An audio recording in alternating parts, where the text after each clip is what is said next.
رب اشرح لي صدري ويسر لي أمري واحلل عقدة من لساني يفقه قولي رب زدني علما اللهم فقهنا في الدين اللهم بارك لنا في أوقاتنا اللهم أخلصنا لوجهك الكريم يا رب لك الحمد كما ينبغي لجلال وجهك ولعظيم سلطانك اللهم صل على محمد صلى الله عليه وسلم وعلى آل محمد صلی اللہ علیہ وسلم۔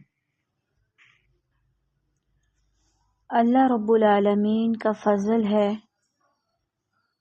کہ اس نے ہمیں اپنے دین کے لیے چنا۔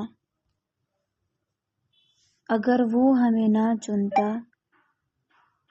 تو ہمارے اندر کہاں اتنی طاقت تھی کہ ہم یہ کام کر سکتے۔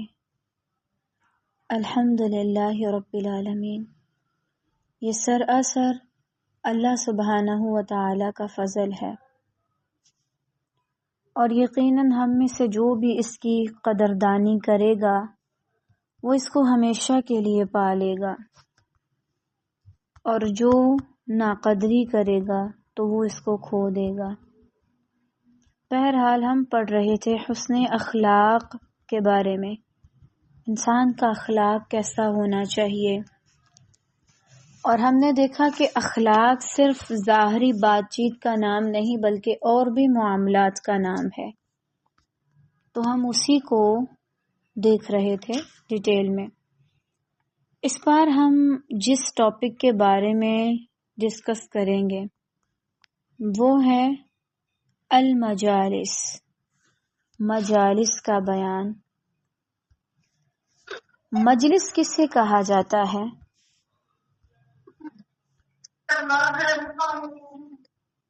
مجلس کے لغوی معنی ہے بیٹھنا، جمع ہونا، لوگوں کا اکٹھا ہونا، وہ جگہ جہاں لوگ ساتھ مل کے بیٹھیں، یعنی ایک سے زیادہ لوگ۔ عربی میں جالسہ سے یہ لفظ بنا ہے مجلس، جس کے معنی ہے بیٹھنا۔ اگر اصطلاحی معنوں میں دیکھا جائے تو ایسی محفل یا جگہ جہاں لوگ کسی مقصد کے تحت جمع ہوں، چاہے دین سیکھنا ہو، مشورہ کرنا ہو، بات چیت کرنا ہو، کوئی میٹنگ ہو، کوئی بھی اس طرح کی سرگرمی انجام دینا ہو۔ اس میں گفتگو، مشورہ، تعلیم، عبادت، ذکر یا کسی بھی موضوع پر تبادلہ خیال شامل ہوتا ہے۔ یعنی کوئی بھی گفتگو کرنے کے لیے، ڈسکشن کرنے کے لیے اگر آپ اکٹھے ہوتے ہیں تو اس کو آپ ایک مجلس کا نام دے سکتے ہیں۔ اب اس کے بعد دیکھ لیجئے کہ ہمارے پاس مجلس کی کون کون سی اقسام ہے۔ جب ہم یہ دیکھ لیں گے تو ہمارے لیے اگلی باتوں کو جاننا آسان ہو جائے گا۔ اگر ہم مقصد کے اعتبار سے دیکھیں کہ مجلس کی کتنی اقسام ہے تو ہمارے پاس بنتی ہیں 6 مجالس۔ پہلی ہے مجلس علم، تعلیم اور تعلم کے لیے، سیکھنے اور سکھانے کے لیے۔ یہ مجلس قابل تعریف ہے، اس کا ایک اچھا مقصد ہے، اور اس سے اگر جا کر کے کوئی باہر کوئی بات بتائے گا تو خیر کی بات ہوگی، الا یہ کہ کوئی اس میں سے آ کے نقص نکالے۔ تمہیں پتہ ہے فلاں نے یہ لفظ غلط بولا، فلاں کو بولنے کا نہیں پتہ، فلاں تو ایسی ہے، مین میخ نکالنے کے لیے جو سننے کے لیے بیٹھیں۔ اس کے علاوہ ہے مجلس ذکر، اللہ کے ذکر، دعا اور تسبیح کے لیے اکٹھے ہونا، جمع ہونا۔ اس میں تعلیم بھی ہو سکتی ہے کیونکہ آپ مل کے اللہ کا ذکر کر رہے ہوتے ہیں۔ اس کے علاوہ مجلس مشاورت، باہمی مشورے کے لیے کوئی مجلس رکھنا. مثلا ہم یہ کام کرنا چاہتے ہیں، آپ بتائیں کہ ہم کس طریقے سے کریں. ہم چاہتے ہیں کہ یہ کام ذرا اس طریقے سے ہو، تو آپ اس میں مشورہ دیں کہ کیا صورت بہترین رہے گی. اس کو کہا جاتا ہے مجلس مشاورت، اور اس کی باتیں بھی آپ پر امانت ہوتی ہیں.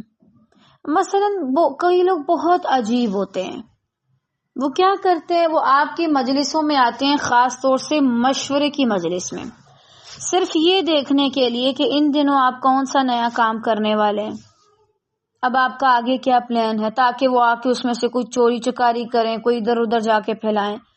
بے مقصد چیزیں. آپ کسی مجلس میں صرف اس وجہ سے جا رہے ہیں کہ میں جا کے یہاں سے کوئی اپنے نام کی خاطر کوئی چیز شروع کر دوں. مثلا آپ نے ڈسکس کیا کوئی پروجیکٹ اپنے ساتھیوں کے ساتھ، اپنی ٹیم کے ساتھ، اور وہ ٹیم اس کے پاس ابھی پورا پلان نہیں ہے، وہ آپ سے ادھا پچدا سن کے اور آگے جا کے چوری کر لے آپ کا پلان.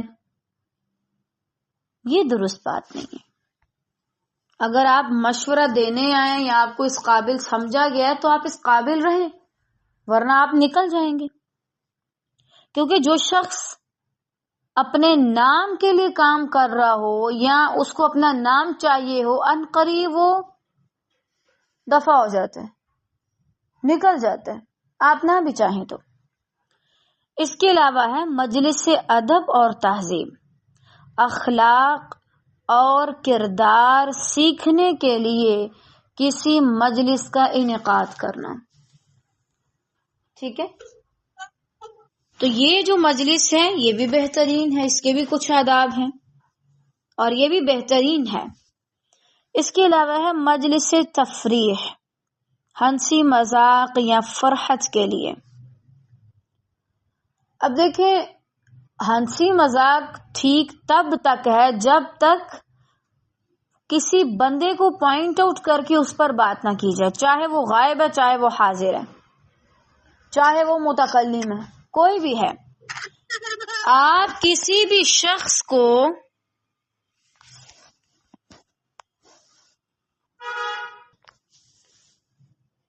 تو بہرحال یہ جو مجلس ہے ہنسی مذاق والی، اس میں آپ کو خیال رکھنا چاہیے کہ ہم کسی انسان کو پوائنٹ آؤٹ نہیں کریں.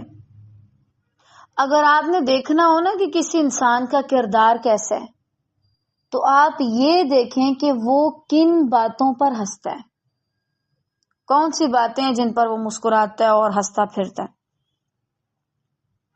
اگر یہ تہذیب کے دائرے میں ہو تو جائز، ورنہ نہیں جائز. مجلس معصیت، گناہ، غیبت، جھوٹ یا فتنہ پھیلانے والی محفل. مثلا آپ سارے آئیں، ہمیں ذرا اس کی جاسوسی کرنی ہے. آپ سارے آئیں، ہمیں ذرا اس کی غیبت کرنی ہے، ہمیں کوئی فتنہ پھیلانا ہے، کوئی اس طرح کا کام کرنا ہے کہ دوسرے اس سے مزید گمراہی کی طرف جائیں. کوئی گناہ کا پلان بنایا جا رہا ہے، اکٹھے ہو کے یہ پروگرام بنایا جا رہا ہے کہ بھائی کس طریقے سے اپنے بوائے فرینڈ کے ساتھ یا گرل فرینڈ کے ساتھ میں جاؤں اور جا کر کے گھوموں پھروں، سیر کروں، گھر سے باہر جاؤں. یہ سارے گناہ ہیں. اس قسم کی محفلیں نہیں ہونی چاہیے، کیونکہ ان کو آپ دائرے میں نہیں کر سکتے. یہ سر سے ہی غلط ہے، آپ انہیں صحیح کرنے کی بھی کوشش نہیں کر سکتے. اگر گفتگو کی نوعیت کے اعتبار سے دیکھا جائے تو ہمارے پاس مجلس کی 3 اقسام ہیں. نفع مند مجلس، جہاں فائدہ مند بات ہو رہی ہو، وہاں تو آپ کو جانا چاہیے، ضرور آپ حاضری دیں. دوسرا ہے غیر مفید مجلس، وقت ضائع کرنے والی باتیں، فضول ترین باتیں، ٹائم ویسٹ کرنا اور بیٹھ کے پتہ نہیں کن کن چیزوں کے بارے میں تبصرہ کرتے رہنا، جن سے آپ کا کوئی دور دور تک لینا دینا نہیں ہے. ایسی مجلسوں کو اوائڈ کریں. اور حتیٰ کہ اگر شادی بیاہ کا موقع ہے تو بھی آپ محتاط رہیں کہ میں کسی ایسی مجلس میں نہ جاؤں کہ جہاں پر وقت ضائع ہو رہا ہے. اب دیکھیں، وقت صرف وقت کا ضائع ہونا نہیں ہے، اس میں آپ کے فرائض چھوٹتے ہیں، آپ فرائض ادا نہیں کر سکتے، آپ غلط کاموں میں پڑتے ہیں، بہت زیادہ اس کے نقصانات ہوتے ہیں. اس کے علاوہ ہے نقصان دہ مجلس، گناہ، فتنہ یا فساد پھیلانے والی. یہ ساری جو مجالس ہیں ان کے بارے میں آپ کو معلومات ہونی چاہیے تاکہ آپ کو پتہ چلے کہ ابھی میں کون سی مجلس میں بیٹھی ہوں، مفید یا غیر مفید. اب اس کے بعد ہم دیکھتے ہیں پسندیدہ مجالس کون سی ہیں اور ناپسندیدہ مجالس. پسندیدہ مجالس مثلا اللہ کا ذکر کرنا، کہیں آپ اکٹھے بیٹھے ہیں، غور و فکر کر رہے ہیں، اللہ کی نشانیوں کے بارے میں بات کر رہے ہیں، ایک دوسرے کو بتا رہے ہیں، پسندیدہ مجلس ہے. دوسرا، علم و حکمت سکھائیں. علم سکھا رہے ہیں آپ، حکمت سے مراد حدیث بھی ہو سکتا ہے. اگر اس طرح کی مجالس ہیں تو پسندیدہ ہے. خیر، فائدے اور اصلاح کی باتیں کرنے کے لیے مجلس کا انعقاد کرنا، پاکیزہ گفتگو ہو، دوسروں کے حقوق، عزت اور خیرخواہی کا خیال رکھا جائے. اور طالبہ، جب آپ زندگی میں اپنے سٹاف کے ساتھ یا اپنے ان لوگوں کے ساتھ جو آپ کے ساتھ مل کے کام کرتے ہیں نا، وہاں بھی آپ یہ خیال رکھیں میں کون سی باتیں کر رہی ہوں. اچھا، اس کی بھی سمجھنا ہمیں آہستہ آہستہ آتی ہے. پہلے ہم کیسے ہوتے ہیں نا، عجیب سے ہوتے ہیں. پہلے ہم آتے ہیں، آ کے ڈانٹنا شروع کر دیتے ہیں، آپ یہ کام نہیں کر رہے، آپ یہ کام نہیں کر رہے، آپ وہ کام نہیں کر رہے. یہ طریقہ درست نہیں ہے، یہ طریقہ غلط ہے. ہمیں کیا کرنا چاہیے؟ ان باتوں کا خیال رکھیں. جب میں میٹنگ کروں، ایک مجلس کا انعقاد کرواؤں، اس میں مجھے ایسی باتیں کرنی ہیں جن سے لوگوں کو فائدہ حاصل ہو، جن سے لوگوں کو بھلائی ملے. نہ کہ بس میں جاؤں اور میں یہ روب جھاڑ کے آ جاؤں کہ میں آپ لوگوں کی لیڈر ہوں ماشاءاللہ. ایسی باتیں کروں کہ جس سے ان کا تعلق بھی اللہ سے مضبوط ہو اور میرا تعلق بھی. کیونکہ جب آپ ان کا تعلق اللہ سے مضبوط کر دیں گے تو پھر کسی اور چیز کی ضرورت نہیں رہے گی. اس کے بعد ہے ہمارے پاس ناپسندیدہ مجالس. وہ مجلسیں جہاں پر غیبت، بہتان اور چغلی ہو. اب دیکھیں، چاہے وہ آپ کی والدہ اس کو ہیڈ کر رہی ہیں، چاہے آپ کے والد کر رہے ہیں، چاہے کوئی بھی کر رہا ہے، آپ یہ نہیں کر سکتے کہ اچھا کسی کی غیبت ہو رہی ہے تو میں پاس بیٹھ کے سن لوں، کسی پہ بہتان بازی لگائی جا رہی ہے اور بس میں پاس بیٹھ کے سنوں، کسی کی چغلی کی جا رہی ہے، یعنی مجھے کہا جا رہا ہے کہ تمہارے بارے میں فلاں نے یہ بات کی ہے اور میں اسے بیٹھ کے سنتی رہوں. ٹھیک ہے، کچھ باتیں ایسی ہوتی ہیں جو کرنا ضروری ہوتی ہیں اور کچھ باتیں ایسی ہوتی ہیں جو ان کو نہیں کرنا چاہیے. اس کے علاوہ فحش گفتگو، مثلا ڈرامہ ڈسکس کیا جا رہا ہے، ڈرامے میں وہ جو آپ بتا رہے ہیں ہیرو ہیروئن کیا لگتے ہیں ایک دوسرے کے، کبھی وہ بہن بھائی بنے ہوتے ہیں، کبھی وہ میاں بیوی بنے ہوتے ہیں، کبھی وہ باپ بیٹا بنے ہوتے ہیں، کوئی تمیز نام کی چیز نہیں ہے ان کے اندر، اور آپ ایسے واہیات لوگوں کو ڈسکس کر رہے ہیں. اس کے علاوہ ناول کی ڈسکشن کرنا، ہاں اب کیا ہوا ہے، اس کی وہ محبت اسے ملی ہے کہ نہیں ملی، اس کی شادی ہوئی ہے کہ نہیں ہوئی، عجیب عجیب باتیں نوجوان نسل کا دماغ خراب کرنے کے لیے. اس کے علاوہ جھوٹ، طنز یا مذاق اڑانے کی مجلس. مثلا دو لوگ اکٹھے ہوئے ہیں اور بیٹھ کے وہ ایک دوسرے کو تانے دے رہے ہیں ماضی کے اور پتہ نہیں کس کس کے. اس سے لڑائیاں اور فساد ہوں گے. اس سے مجلس کا سکون نہیں رہے گا.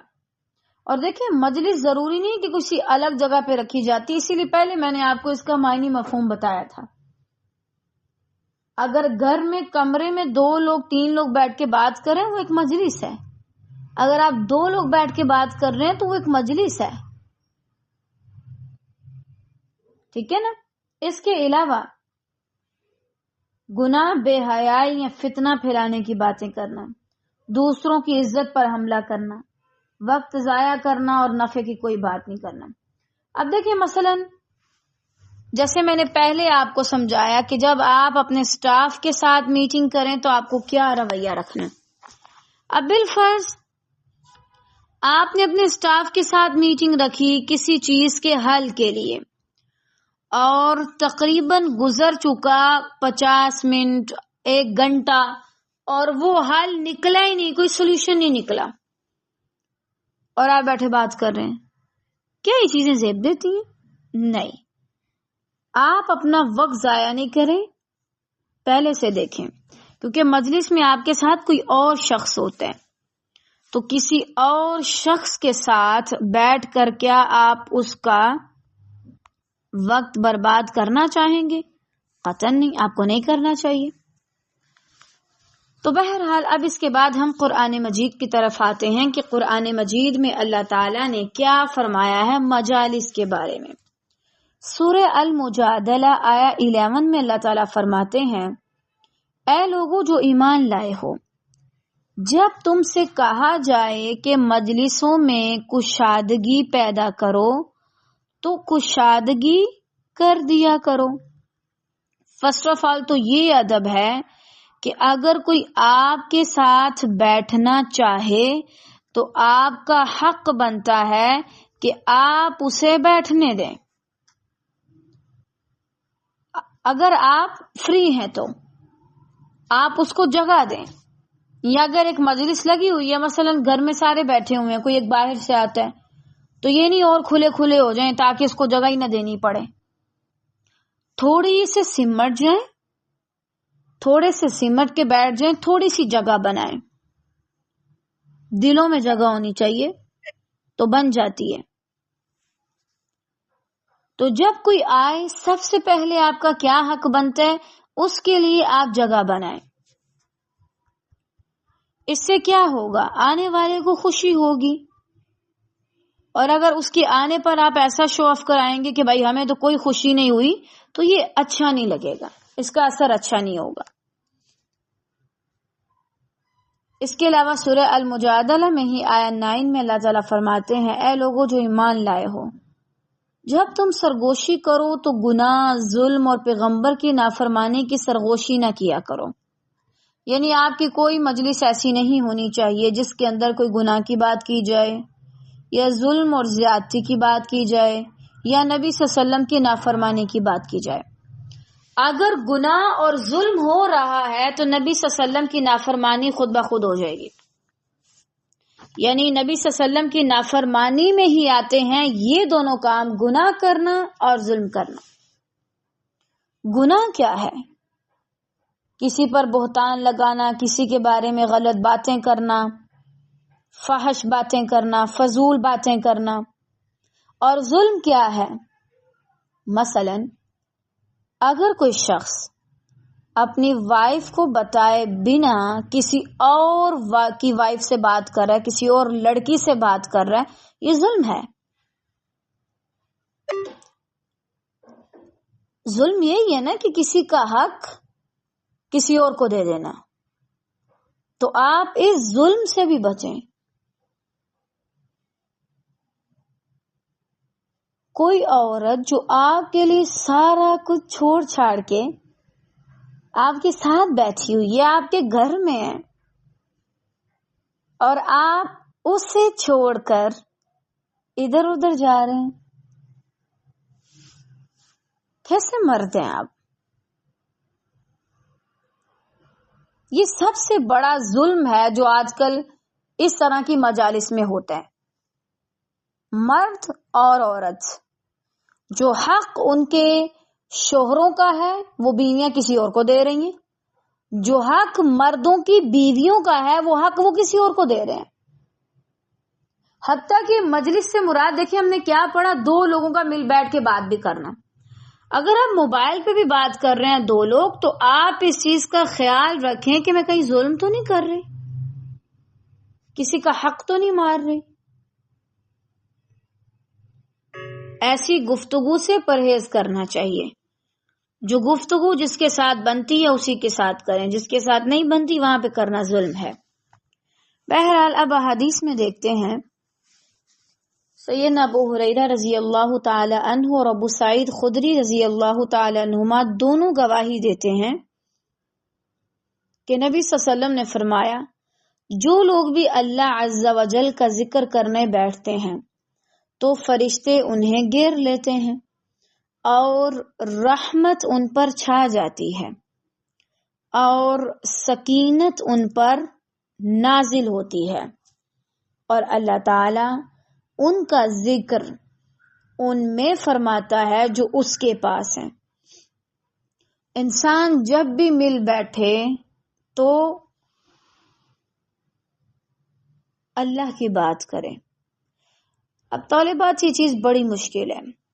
مثلا اگر ہم کسی کے ساتھ کال پہ بات کر رہے ہیں 3 گھنٹے یا حتیٰ کہ 30 منٹ یا حتیٰ کہ 3 منٹ, جتنا بھی ٹائم کریں, میں نے یہ چیز خود نوٹ کی ہے, بات اللہ سے شروع ہوتی ہے, اللہ پہ ختم ہو جائے, بیچ میں کچھ چیزیں آ جاتی ہیں جس کی وجہ سے آپ کے اندر بے چینی آتی ہے. کیوں؟ کیونکہ وہاں پہ آپ اپنی ذات کو لے آتے ہیں نہ چاہتے ہوئے بھی. اور جب بھی کسی مجلس میں اللہ کا ذکر کم اور ایک دوسرے کی ڈسکشن زیادہ شروع ہو جائے تو وہیں سے سفر شروع ہوتا ہے بے سکونی کا, الجھنوں کا, غلط فہمیوں کا, بدگمانی کا. اس لیے بہت محتاط رہیں, بہت زیادہ. اللہ رحم کرے, ہماری ایک استاذہ تھیں تو اکثر میں ویکینڈ پہ ان سے بات کیا کرتی تھی, اور وہ مجھے کہتی تھیں کہ خدیجہ پتہ ہے ہم سب اللہ کے نام پہ اکٹھے ہوتے ہیں, اللہ کی کتاب کے لیے اکٹھے ہوتے ہیں, لیکن بعد میں بیچ میں کیسے ہماری اپنی ذاتیں آ جاتی ہیں ہمیں پتہ ہی نہیں چلتا. اور واقعی میں ایسا ہوتا ہے. کسی مجلس میں اللہ کا ذکر شروع کیا جا رہا ہے اور بیٹھے بیٹھے کہاں کس کے اوپر بات نکل آئی کوئی سمجھ ہی نہیں لگتی بعض اوقات. اسی لیے شاید نبی صلی اللہ علیہ وسلم نے فرمایا ہے من صمت نجا, جو چپ رہ گیا نجا, وہ نجات پا گیا. اسی میں بہتری ہے. ایسی لمبی لمبی چوڑی چوڑی مجالس کا انعقاد کرنا اور پھر اس کے اندر جا کر شروع میں آخر میں اللہ کا ذکر اور بیچ میں اپنی ڈسکشن کرنا, یہ آپ کو خود کو نقصان دے گا, آپ کا ایمانی لیول کمزور ہوگا, آپ بعد میں بے چین ہوں گے, ہاں میں نے کچھ زیادہ بول دیا, نہیں بولنا چاہیے تھا. تو اسی مجلس کو فرشتے گھیریں گے جہاں شروع سے لے کے آخر تک اللہ کا ذکر ہو یا اللہ کے لیے بات ہو. جیسے انسان کی اپنی ذاتیں آنا شروع ہوئی وہ وہاں سے اٹھ کے چلے جائیں گے, یہ دنیا داری ہے, نکلو یہاں سے. اسی طرح ایک اور روایت ہے, ابو ہریرہ رضی اللہ تعالیٰ عنہ سے ہی روایت ہے کہ نبی صلی اللہ علیہ وسلم نے فرمایا, جو لوگ کسی مجلس سے اللہ تعالیٰ کا ذکر کیے بغیر اٹھ جاتے ہیں تو وہ ایسے ہیں جیسے وہ کسی مردار گدھے کے پاس سے اٹھے ہوں. استغفر اللہ. عجیب ہے نا, ہم جن لوگوں سے محبتیں کرتے ہیں ہم کبھی ان کے بارے میں ایسے الفاظ کا سوچ بھی نہیں سکتے. میرے والد ہو سکتے ہیں, میری والدہ ہو سکتی ہیں, میری بڑی بہن ہو سکتی ہے, میری چھوٹی بہنیں ہو سکتی ہیں, میرے بھائی ہو سکتے ہیں. فیملی اور اس کے علاوہ باقی بھی باہر والوں میں اگر دوستیں ہیں، جاننے والے ہیں جن سے آپ کو محبت ہے، کیا آپ امیجن کر سکتے ہیں کہ وہ مردار گدھا ہے معاذ اللہ؟ یہ وہی شخص ہے جس کے پاس آپ بیٹھتے ہیں، نہ آپ اللہ کا ذکر کرتے ہیں نہ وہ اللہ کا ذکر کرتے ہیں، اور آپ ایویں میں اٹھ جاتے ہیں، تو آپ دونوں کیسے ہیں؟ جیسے آپ کسی مردار گدھے کے پاس سے اٹھے ہیں، اور یہ مجلس ان کے لیے قیامت کے روز باعث حسرت ہوگی۔ یہ صحیح روایت ہے، ابو داود نے روایت اس کو کی ہے، کتاب الادب 4855 حدیث نمبر ہے یہ۔ تو آپ دیکھیں ذرا، دن میں ہم کتنے مردار گدھوں کے پاس سے اٹھ کے آتے ہیں، اور ہم کتنی بار یہی بنتے ہیں مردار گدھا۔ بتایا کریں، سمجھایا کریں، اللہ کا ذکر کیا کریں۔ بہت سکون ہے اللہ کے ساتھ، لوگوں کے ساتھ آنا ہی بے سکونی ہے۔ کیوں؟ لوگوں کے ساتھ رہنے کے جہاں فوائد ہیں وہاں نقصانات بھی ہیں، الجھنیں، لڑائیاں، فساد، غلط فہمیاں، صفائیاں دو اور یہ کرو اور وہ کرو، ختم ہی نہیں ہوتا۔ یہ چیزیں ایک حد تک تو ٹھیک ہیں کہ جب کوئی ایسا کرتا ہے تو پھر کیا ہوتا ہے، آپ نارمل ہو جاتے ہیں، چاہے وہ آپ کے اپنے سگے والدین ہوں، چاہے وہ آپ کے اپنے سگے بہن بھائی ہوں۔ لیکن مسئلہ کیا ہے کہ آپ ان کے پاس بیٹھ کے اللہ کا ذکر نہ کریں۔ جو بھی ہے ہمارے پاس آج ہمیں چاہنے والے، چاہے وہ لیلا مجنو ہی ہوں، اگر کوئی لیلا مجنو جتنی محبت بھی کرتا ہو، میں ان کی بات کو صحیح نہیں کہہ رہی، میں ان کی صرف مثال دے رہی ہوں، محبت میں ان کی اعلیٰ مثال ہے نا۔ اگر وہ بھی محرم ہو، چاہے ایک دوسرے کے پاس سے اٹھ جائیں بنا اللہ کا ذکر کیے، وہ بھی ایسے ہی ہیں جیسے مردار گدھے کے پاس سے اٹھ کے گئے ہوں۔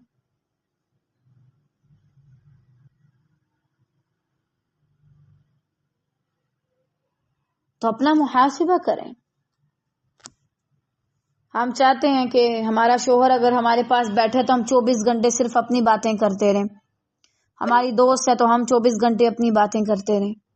اللہ کی بات کریں، تھوڑی بہت تو کریں کم از کم۔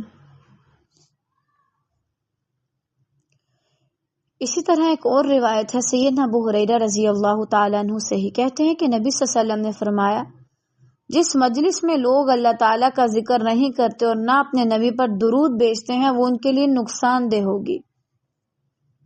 پھر اگر اللہ تعالیٰ چاہے تو ان کو عذاب دے اور چاہے تو ان کو بخش دے، یہ اللہ کی مرضی ہے۔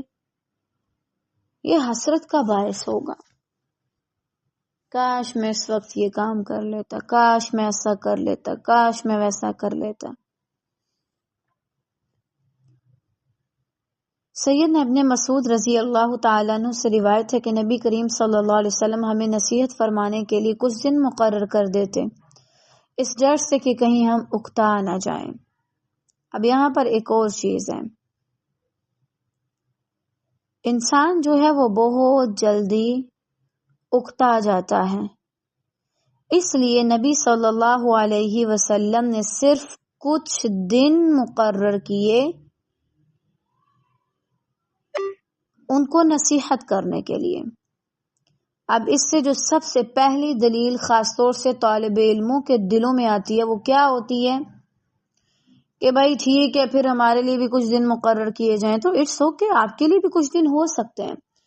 اصل میں اگر آپ دیکھیں اصحاب صفہ کے بارے میں، اصحاب صفہ میں اگر آپ ابو ہریرہ رضی اللہ تعالیٰ عنہ کو دیکھیں، وہ تو ایک سیکنڈ کے لیے بھی مسجد سے باہر نہیں جاتے تھے، بھوکے پیاسے بے ہوش ہو جاتے لیکن اٹھ کے نہیں جاتے تھے، کہیں مجھ سے کوئی بات نہ مس ہو جائے۔ اگر آپ کو عالم بننا ہے تو آپ کو ٹک کر کے بیٹھنا پڑے گا، کورسز کرنے پڑیں گے، سال 2-3 کے لیے آپ کو باؤنڈ ہونا پڑے گا۔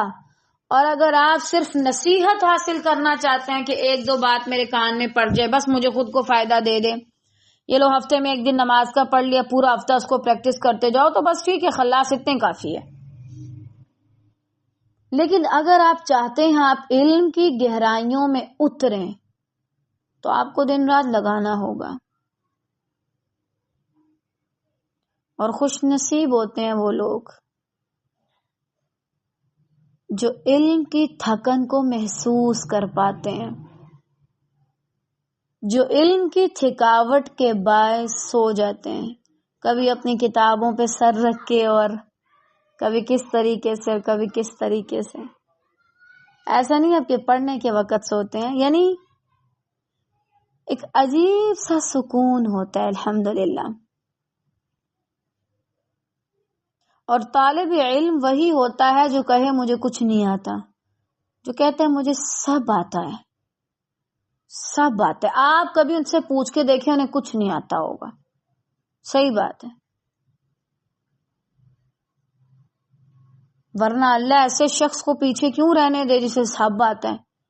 اسے نہیں آتا، اسے اتنی بھی سمجھ نہیں کہ مجھے نہیں آتا، اس لیے اللہ اسے آگے نہیں لایا. ورنہ وہ آگے آگے یہی کہتا رہتا ہے مینو سب آتا ہے، مینو سب آتا ہے. تو اگر آپ صرف نصیحت حاصل کرنا چاہتے ہیں تو 2-3 دن بھی کافی ہیں. نصیحت سے انسان اکتا سکتا ہے، علم سے نہیں اکتا سکتا. نصیحت کیا ہے؟ مثلا میں روزانہ آپ کو نماز کے بارے میں نصیحت کروں، روزانہ آپ کو اچھی بات کرنے کے بارے میں نصیحت کروں، اچھا بولو بس. علم کیا ہے؟ میں آپ کو اس کے فائدے بتاؤں، اس کے نقصانات بتاؤں، اس کے ذریعے آپ کیا کیا حاصل کر سکتے ہیں وہ سب بتاؤں. تو ظاہری بات ہے اتنا کچھ جاننے کے بعد آپ اکتائیں گے نہیں. نصیحت تو ایک جیسی ہو سکتی ہے، سیم ٹو سیم جیسی کل کی تھی وہی آج کر رہے ہیں، لیکن جو علم ہوتا ہے وہ جتنا زیادہ بڑھتا ہے اتنا زیادہ آپ گہرائی میں اترتے جاتے ہیں، اتنی زیادہ نئی چیزیں آپ سیکھتے ہیں. اس لیے کوئی یہ دعویٰ نہیں کر سکتا کہ بھائی ہماری کلاسز تھوڑی کر دی جائیں. سیدنا ابو سعید خدری رضی اللہ تعالیٰ عنہ سے روایت ہے کہ میں نے نبی صلی اللہ علیہ وسلم سے سنا، بہترین مجالس وہ ہیں جو فراخ ہوں، وسیع ہوں، وسعت والی ہوں. وسعت سے کیا مراد ہے؟ مثلا جو بھی آئے اسے اچھے سے ویلکم کر کے اس میں جگہ دی جائے بیٹھنے کے لیے. دوسرا یہ کہ جو بھی آئے اسے اچھے طریقے کے ساتھ ویلکم کیا جائے، اس کو سنا جائے، اس کو سمجھا جائے، اور اس میں کسی بھی فرقے کے لیے، کسی بھی گروہ کے لیے جگہ ہو.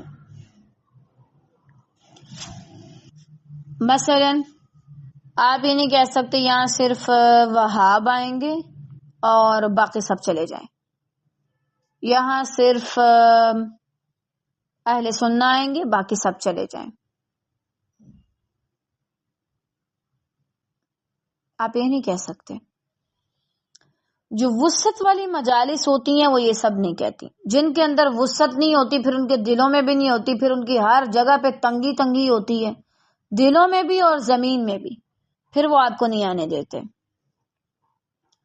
سیدنا ابن عمر رضی اللہ تعالی عنہما سے روایت ہے کہ نبی کریم صلی اللہ علیہ وسلم نے فرمایا، کوئی شخص کسی دوسرے شخص کو اس کے بیٹھنے کی جگہ سے نہ اٹھائے کہ خود وہاں بیٹھ جائے.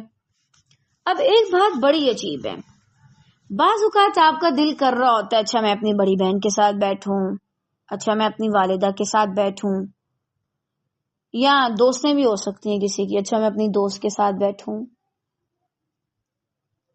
تو اب اس کا یہ مطلب نہیں ہے کہ آپ کسی اور کو بولیں اٹھو یہاں سے، یہاں پہ میں نے جگہ رکھی ہوئی ہے. اور یہ چیز جتنے زیادہ پڑھے لکھے لوگ ہیں ان کے اندر اتنی زیادہ ہے. اب مثلا اگر آپ حساب دیکھیں جو اسکول، یونیورسٹی اور کالج وغیرہ کی بسیز ہوتی ہیں، یا حتیٰ کہ اور بھی کچھ ایسی جگہیں ہوتی ہیں، مثلا آپ کلاس میں بیٹھے ہیں تو اب یہ نہیں کہ ساتھ اپنا بیگ رکھ دیں اور بولیں یہاں پہ کسی کی جگہ ہے. مطلب مجھے سمجھ نہیں آتی، اگر میں ایک دن پہلے آؤں اور میں آگے پوری کلاس جو ہے اسی کی مل مار لوں، بولوں یہاں پہ کوئی نہیں بیٹھ سکتا، میں نے جگہ رکھی ہوئی ہے، تو پھر مثلاً کوئی ایک دن آتا ہے اور آ کے کہتا ہے پوری بس پہ میں نے جگہ رکھی ہوئی ہے، کوئی نہ بیٹھے، یہ کہاں کی تک ہی نہیں بنتے۔ اگر آپ میں سے کوئی ان جگہوں پہ جاتا ہے یا کلاس میں رہتا ہے یا حتیٰ کہ وہ آن کیمپس بھی کام کرتا ہے، خدا را اس چیز کا دھیان رکھیں۔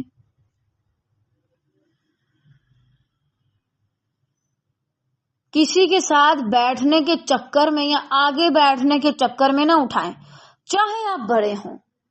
کیا جی میں ٹیچر ہوں، یہاں مجھے بیٹھنے دیں۔ اچھا مجھے نہیں پتا کہ یہ بات کس نے کہی، لیکن مجھے نا ایک بات پتا چلی، میں بہت حیران ہوئی۔ واللہ عالم کہ ہمارے انسٹیٹیوٹ میں سے کسی نے کہا یا کس نے کہا کہ سٹاف کے لیے کچھ رولز الگ ہونے چاہیے، ان کو کوئی زیادہ پروٹوکول ملنا چاہیے۔ کیوں بھائی، کس چیز کے لیے؟ آپ نے حضرت عمر رضی اللہ تعالیٰ عنہ کو نہیں پڑھا؟ آپ نے نبی صلی اللہ علیہ وسلم کو نہیں پڑھا؟ ہاں، جو کسی کی جگہ پہلے سے آلریڈی مخصوص ہے، جیسے کسی کی چیئر ہوتی ہے، کسی کی بیٹھنے کی جگہ ہوتی ہے، استاد ہے اس نے آ کے ادھر ہی پڑھانا ہے، وہاں پہ تو نہیں آپ بیٹھیں۔ لیکن یہ کہا کہ تو کیا کہ اگر کوئی عام مجلس ہے جہاں پہ کسی کی جگہ فکس نہیں ہے، کوئی لیٹ آ رہا ہے، وہ ٹیچر ہے، بولے یہاں سے مجھے بیٹھنے دو، یا مثلاً وہ کہ رول سب کے لیے میرے لیے نہیں ہے، مجھے ذرا زیادہ پروٹوکول چاہیے کیونکہ میں ایک ٹیچر ہوں۔ اللہ اکبر، یہ سارے فسادوں کی جڑ ہے، ہمارے پاکستان میں بھی اور ہمارے ارد گرد بھی، مسلمانوں میں سب سے بڑی فساد کی جڑ ہی یہی ہے۔ آپ کو پتا ہوگا ان دنوں پاکستان میں ایک نیا لا جو ہے نا وہ پاس ہوا ہے، اس کے مطابق آپ ملک کا جو وزیر اعظم ہے، جو بڑے وزیر مشیر ہیں، ان پہ کوئی کیس نہیں کر سکتے، آپ ان کو جیل میں نہیں ڈال سکتے، آپ ان کو نہیں روک سکتے، ان پہ کوئی پابندی نہیں لگا سکتے۔ حد ہے بھائی،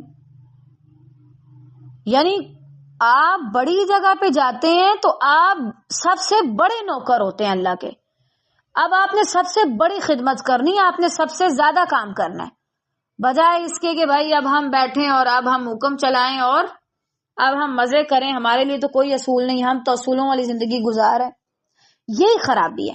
اگر ہمارے بڑے جو ہیں وہ اصول پرست ہوں تو ہمارے چھوٹے بھی ہو جائیں۔ چھوٹے ہمارے بڑے اسی وجہ سے ہونا چاہتے ہیں تاکہ ان کی بھی اصولوں سے جان چھوٹے، وہ بھی بڑے ہوں اور اپنی منمانیاں کرتے پھریں۔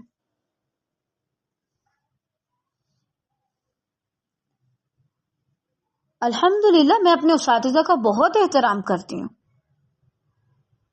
لیکن اگر مجھے پتا چلے کہ کوئی بات اصولوں کے خلاف جا رہی ہے، میں بول دیتی ہوں آپ ایسا نہیں کر سکتے، آپ ایسا کریں گے تو غلط کریں گے۔ میں نے آپ سے پڑھا ہے، میں کیسے عمل کر سکتی ہوں جب تک میں دیکھ رہی ہوں کہ بھائی آپ یہ غلط کام خود کر رہی ہیں۔ کسی جگہ پہ ٹھیک ہے، جہاں پہ عوام الناس اور عہدے والوں کو کوئی فرق نہیں پڑتا، وہ نہ بھی مانے، لیکن اگر چھوٹے مان رہے ہیں تو بڑوں کو بھی ماننا چاہیے۔ اصول ہے۔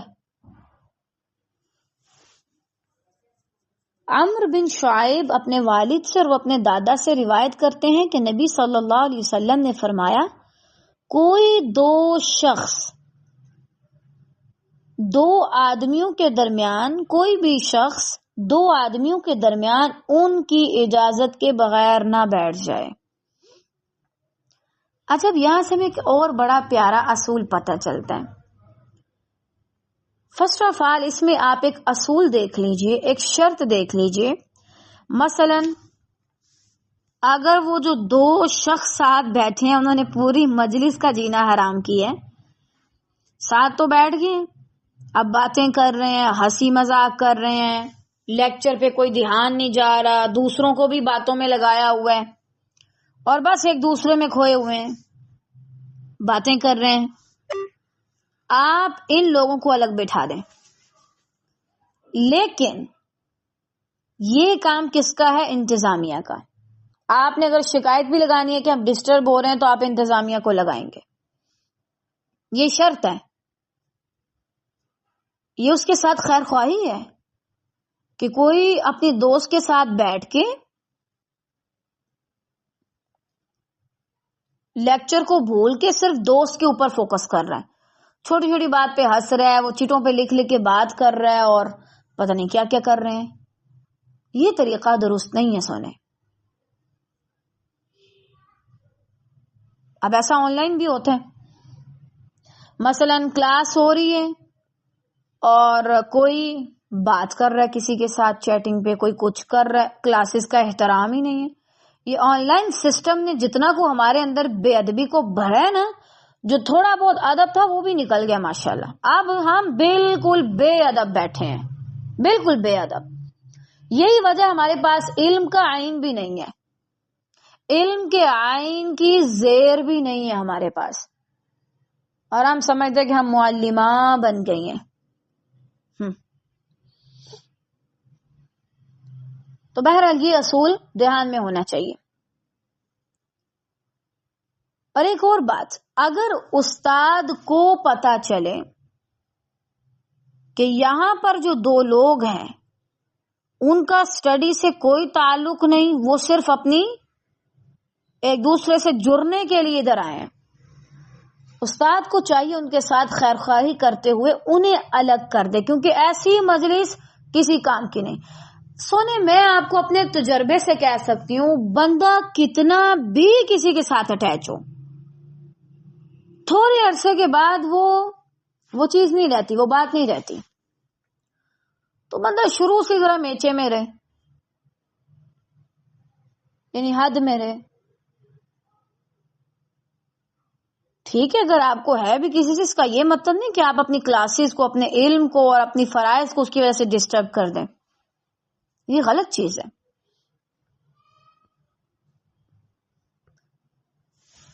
لیکن ویسے اگر دو لوگ بیٹھے ہیں تو ان کی اجازت کے بنا اگر وہ سکون سے بیٹھے ہیں، اگر وہ لیکچر سن رہے ہیں تو آپ انہیں الگ نہیں کریں.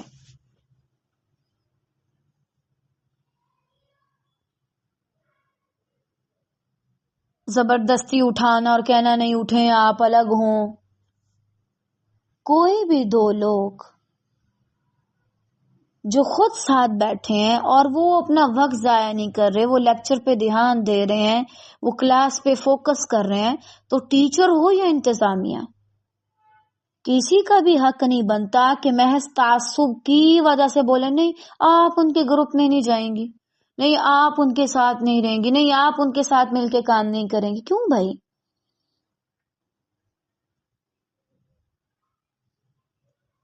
اگر اللہ نے کسی کے دل میں کسی کے لیے محبت رکھی ہے تو آپ کے اس طرح کرنے سے وہ محبت نہیں نکل جائے گی. اس لیے آپ کو چاہیے کہ آپ احساس کریں اور ان کو الگ نہیں کریں. بعض اوقات میں نے دیکھا ہے کہ جب ہم اپنے ساتھیوں کے ساتھ بیٹھتے ہیں تو ہم زیادہ خشوع محسوس کرتے ہیں ایسے ساتھیوں کے ساتھ جن کے اپنے اندر خشوع ہو.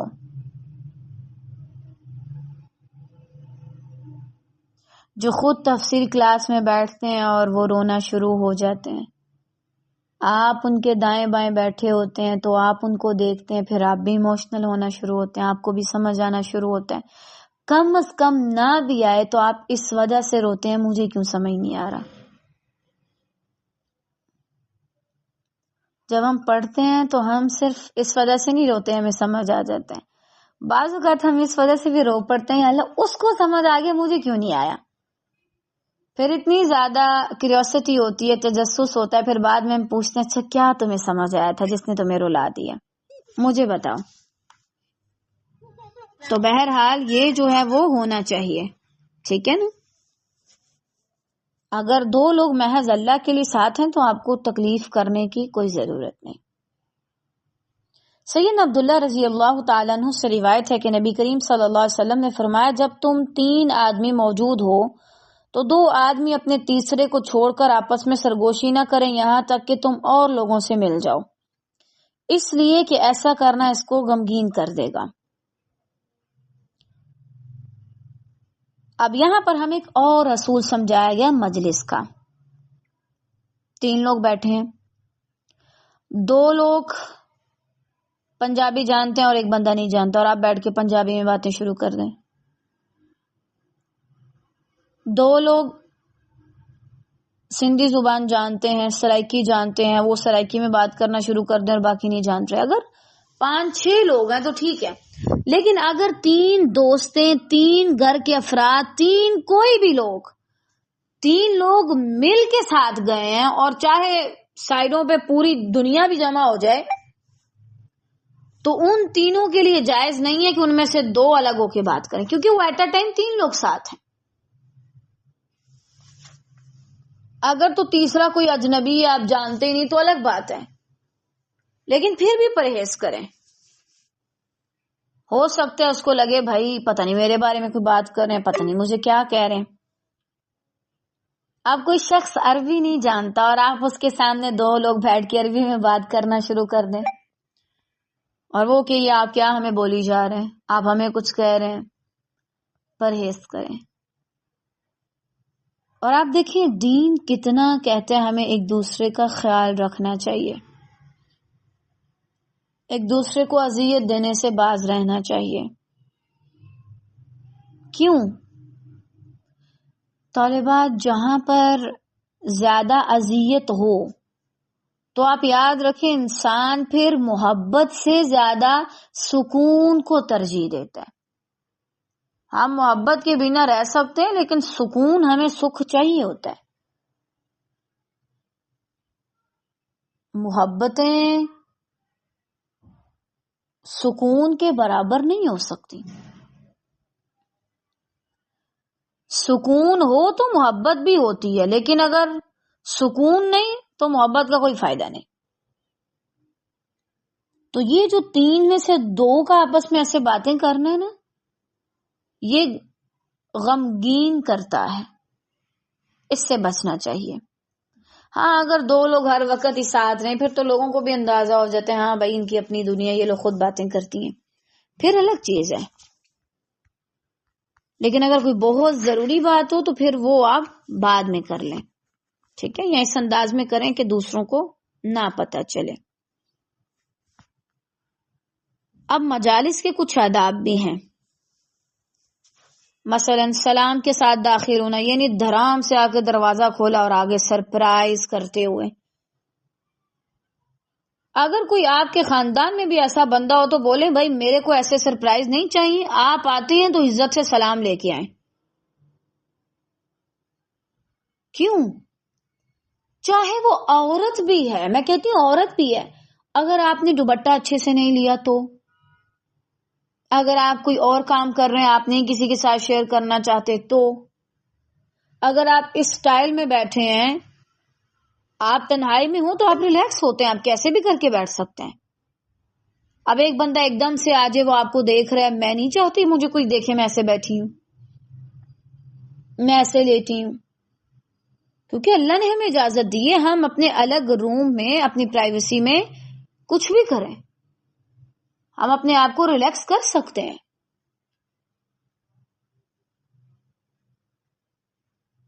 تو ضروری نہیں مجلس لگی ہو تو تبھی اس چیز کا خیال رکھنا ہے.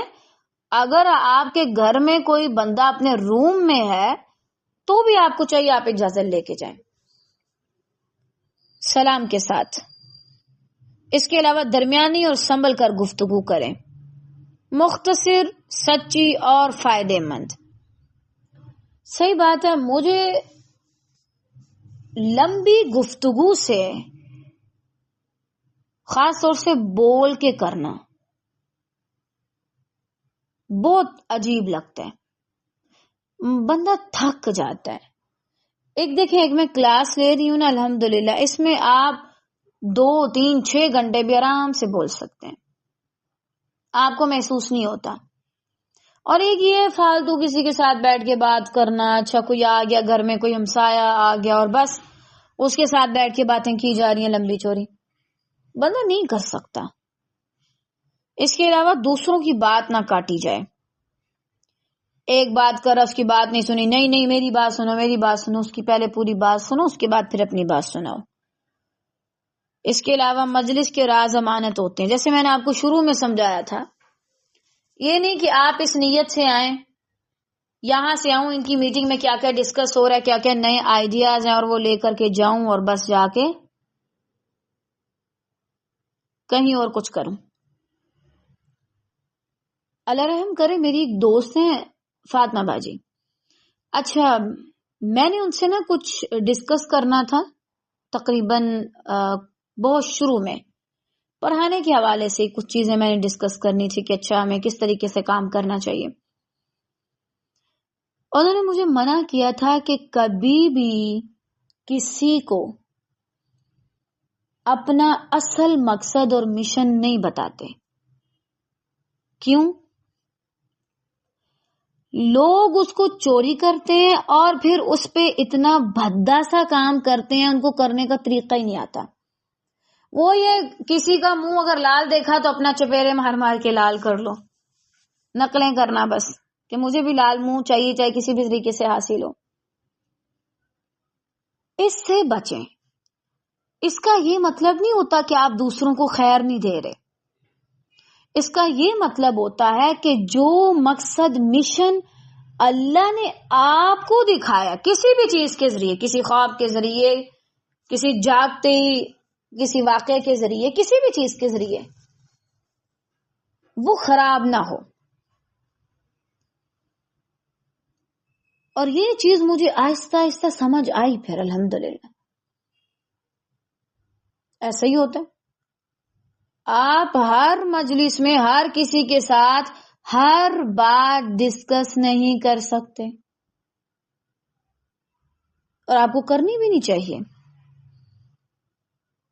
کچھ امانتیں آپ کو اپنے تک اور اپنے بڑے مخلص ساتھی تک رکھنے چاہیے، اور خوش نصیب ہوتے ہیں وہ لوگ جن کو وہ جلدی مل جاتے ہیں، جن کو ان کا ہارون جلدی مل جاتا ہے، الحمدللہ۔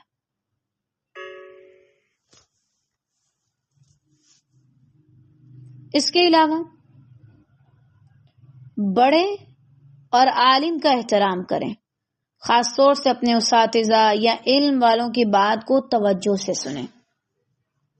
اور اگر آپ کو علم والی مجالس کا احترام نہیں آتا تو جملہ آپ کو پتہ ہے، نکل جائیے،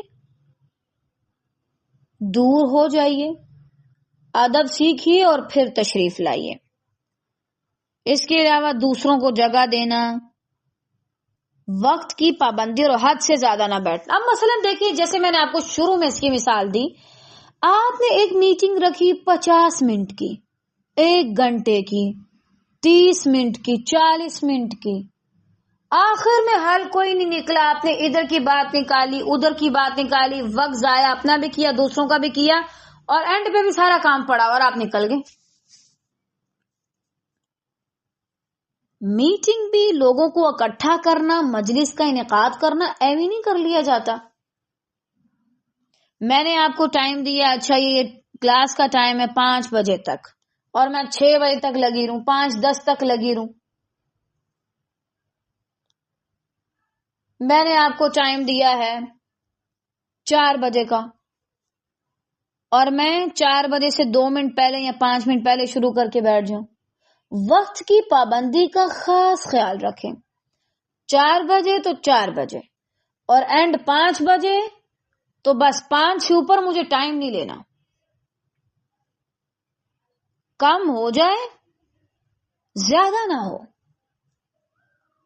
اور آپ خود اندازہ لگائیں، جب میں کسی سے کوئی ڈسکشن کرتی ہوں، اس میں سے میرا کتنا وقت ادھر ادھر کی دائیں بائیں اوپر نیچے کی باتوں میں چلا جاتا ہے، اور کتنا وقت میں صحیح سے لگاتی ہوں اور مسئلے کا حل نکالتی ہوں۔ دیکھیں، مجالس کا مقصد کیا ہوتا ہے؟ حل نکالا جائے۔ مجلس اتنی لمبی اور حل کوئی نکلا نہیں، کیا فائدہ مجلس لگانے کا؟ اپنا بھی وقت برباد اور دوسروں کا بھی وقت برباد۔ فائدہ مند ذکر اور فائدہ مند گفتگو کریں، بے فائدہ باتوں سے بچیں۔ اب دیکھیں، مثلا میں نے ایک کام سٹارٹ کیا اور بجائے اس کے کہ میں اس کے اوپر اچھے سے بات کروں یا جو چیز میں ڈسکس کرنے آئی تھی اس کو چھوڑ دوں اور باقیوں میں لگی رہوں، یہ درست نہیں ہے۔ فائدہ مند گفتگو ہو، مجلسیں امانت ہوا کرتی ہیں، اور اس میں جو لوگ آتے ہیں ان کا وقت، ان کی عزت، ان کی ہر چیز ہمارے پاس امانت ہوتی ہے۔ اور مجلسوں میں بجائے اس کے کہ آپ فرقے کی بات کریں، فرقوں کی بات کریں، آپ صرف اللہ کی اور صرف نبی صلی اللہ علیہ وسلم کی بات کریں۔ یہی وہ مجالس ہیں جن کے بارے میں کہا گیا خیر المجالس اوسعها، بہترین مجالس وہ ہیں جن کے اندر وسعت ہو، ادھر ادھر کی باتیں کرنے کی بجائے صرف اللہ اور نبی صلی اللہ علیہ وسلم کی بات کو زیادہ ترجیح دی جائے۔ تو بہرحال یہ تھا ہمارا آج کا ٹاپک المجالس، مجلسوں کے بارے میں۔ اس کے اوپر لازماً غور و فکر کیجیے گا، آپ کی مجلسیں کون کون سی ہیں اور آپ اس میں کیا کیا کرتے ہیں، اور آپ جب خود کوئی مجلس منعقد کرتے ہیں تو اس میں آپ کیسا کردار ادا کرتے ہیں، یہ ساری چیزیں جاننا ضروری ہے۔ ٹھیک ہے، اپنے بارے میں محاسبہ کیجیے۔ بارک اللہ فیک، آج کے لیے اتنے کافی ہے۔ نیکسٹ ٹاپک انشاءاللہ ہم نیکسٹ ویک پڑھیں گے۔ بارک اللہ فیک۔